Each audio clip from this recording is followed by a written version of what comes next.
Today I'm going to give you one of my coveted secrets. So I get lots of questions as to what resources do I look at when I make decisions on real estate investing. Well, the Beige Book, which many of you probably haven't heard of, is a report that the Federal Reserve does itself as each independent district, all 12 of them, roll up and do a report 8 times a year for you to read, and it's all available on their website. So if you guys want to make better real estate decisions when you invest, I highly suggest you read these reports. The Beige Book is a Federal Reserve System publication about current economic conditions across the 12 Federal Reserve districts, which are shown here: Dallas, Kansas City, Minneapolis, Chicago, St. Louis, Atlanta, Cleveland, Richmond, Philadelphia, New York, and Boston all have a Federal Reserve district. Each Federal Reserve office has a president in charge that's responsible for its own district. These reports are rolled up into one big report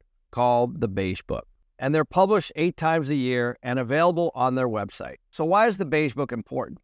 Because the economists at the Fed use this information to make decisions at each of the open market committees on what to do with interest rates and the economy moving forward. And it goes without saying that each one of these districts have very different things going on because they're in different parts of the country. In this latest report, which was dated November of 2023, the economic activity slowed since the previous report was done, with 4 of the districts reporting modest growth, 2 indicating conditions were flat to slightly down, and 6 noting slight decreases in decline of activity. This report includes things like retail sales, travel and tourism, transportation, manufacturing, of course, real estate, which we're going to focus on in this video. It also includes the labor markets, which of course is one of the Federal Reserve's mandates. And the report says that the demand for labor continues to ease as most districts reported flat to modest increases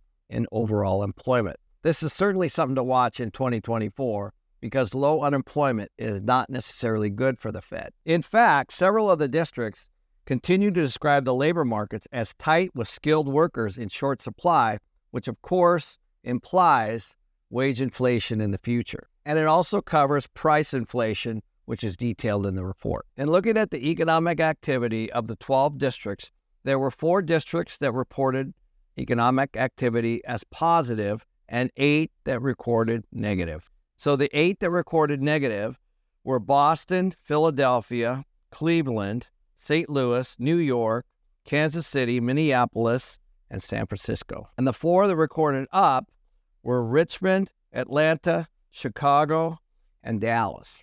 Now let's take a look at each district as it relates specifically to residential and commercial real estate. So the reason I picked this report is because you're going to see a reoccurring theme, which I'm going to cover in detail and summarize at the end of the video. In Boston, residential sales were flat and at very low levels, and sales were not expected to rebound until interest rates fell again. Commercial real estate activity also slowed, and the outlook for office properties was increasingly dim. In New York, housing markets in parts of the region have started to show signs of becoming more balanced. This is mostly in the rural areas. However, the low inventory continued to restrain sales activity, and the residential real estate markets plateaued. However, the commercial real estate markets continue to be strained throughout this district. In Philly, the brokers reported that existing home sales were mired at historically low levels, still buffeted by high prices, high interest rates, and low inventories. While affordability has forced many potential buyers to remain in the rental market. So this is exactly what I was talking about, is many of these people that would normally be buying homes are now forced in the rental market, pushing us further into a renter nation. In Cleveland, overall residential construction and real estate context indicated that the activity slowed during this period due to, again, high interest rates and increasing construction costs, dampening demand for new homes. In other words, the higher the cost of the home, it gets passed on to the consumer. Of course, that with the higher interest rates make them less affordable. On the existing home side, the market continued to suffer from lack of inventory. Once again, we're starting to see lack of inventory continuing to keep prices high. In Richmond, Virginia, the residential real estate markets indicated that the sales volume and the buyer traffic decreased this period as buyers pulled back amid low inventory again and higher mortgage rates. Same issues as the other districts. In multifamily, rents were flat or down, and in the office sectors, owners were having to offer generous concessions, incentives, or tenant improvement allowances to secure new leases. So what happens when landlords have to offer, let's say, a month free in a multifamily project or 6 months free in an office building to incentivize new tenants to come, that effectively means that the rent prices are actually going down. It's just baked in the rental rate. So we're starting to see this throughout the districts across the United States. In Atlanta, home sales remained constrained as house prices and mortgage interest rates rose, just like the other districts. Commercial real estate activity decelerated, and many people who are locked in at low-rate mortgages remain disincentivized to re-enter the market. This, of course, is holding back future inventory and keeping prices high. As many of you know, a balanced market is somewhere between 1 million and 1.2 million of listings in the United States, and currently it sits around 500,000. The office segment, high-end multifamily, and industrial real estate were also noted as areas of distress. Now, this is the first time we've seen industrial real estate on the radar for commercial real estate, so this is something to watch. In Chicago, residential real estate sales decreased slightly, while continued low home inventory supported a slight increase in prices and rents. Residential construction was down slightly, with demand for major remodeling projects falling substantially. So this is good news if you're a real estate investor, because now you're going to start to see some of these subcontractors come back into the markets and offer you better pricing. And in St. Louis, high mortgage rates continue to constrain the demand for buying homes. Residential construction has also seen slowing activity, with some projects sidelined or canceled, especially for multifamily. So this isn't getting a lot of discussion right now. And there's 3 phases to new construction. There's planned, there's permitted, and there's under construction.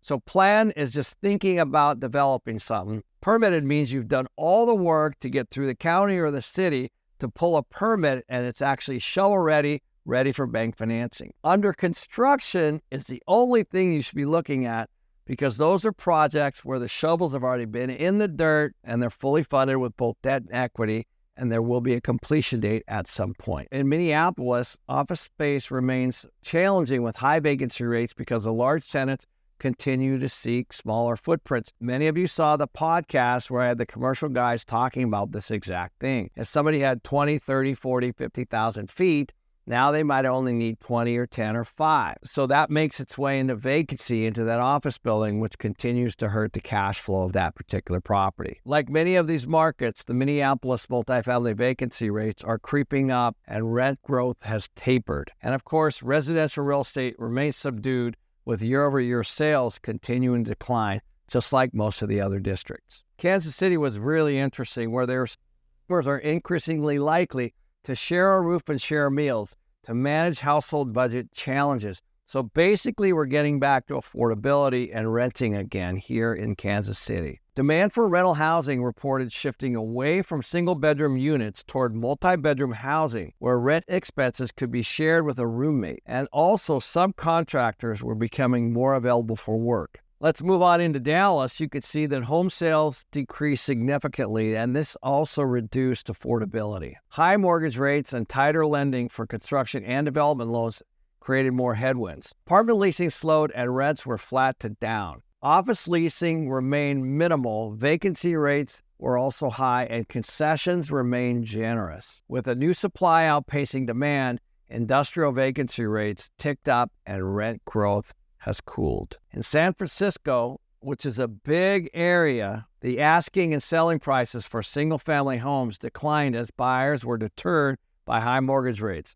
However, in Southern California, they noted continued strong demand for affordable multi-housing units, and new residential construction was actually stable, while renovation construction rose as homeowners sought to modify their existing home rather than buy new ones. Let me summarize this in 6 points. The first thing you're going to see through all the districts is low inventory. We already know that we're about 40% of the normal listings right now. Low supply typically means higher prices, and that certainly looks to be the case today. There's an affordability problem across the United States, even in the Midwest. As single-family prices continue to stay high, and the mortgage payments continue to be unaffordable, it's going to push more and more people into a rental housing and pushing us more into our renter nation. Tight lending is something that most of the districts are seeing. So they're seeing lower loan to value, which basically means more equity down. And in a period of high inflation and high interest rates, this is going to be harder and harder and harder to achieve for most people. People are actually getting into more and more debt, and this is going to actually reduce their ability to own a home in the future. Housing affordability right now is at a historical low. Commercial real estate, Class A multifamily is in trouble. Retail's down because of the Amazon effect. Office vacancies high because of work from home. And industrial is down, as we're starting to see from an oversupply problem. This will start to show up in 2024 and 2025 in a big way. Contractors, one positive thing is that they're looking for work.